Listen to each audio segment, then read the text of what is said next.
Hello viewers, আশা করি সবাই ভালো আছেন। সজীব ফার্মিংয়ে সবাইকে স্বাগতম। আজকে আমার মুরগির বাচ্চার বয়স প্রায় 1.5 মাস। তো আমি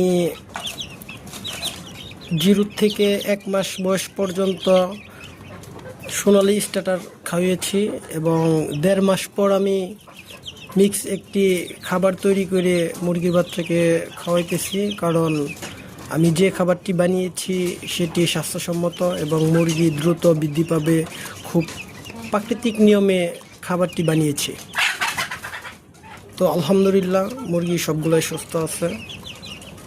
যদি কারো মুরগি বাচ্চা লাগে, নিচের নাম্বারে দেওয়া যোগাযোগ করতে পারেন। আমার ঠিকানা হচ্ছে নারায়ণগঞ্জ, সস্তাপুর, ঢাকা টেক্সটাইল। তো সবাই ভালো থাকবেন এবং আমার পেজটি ফলো দিয়ে যাবেন।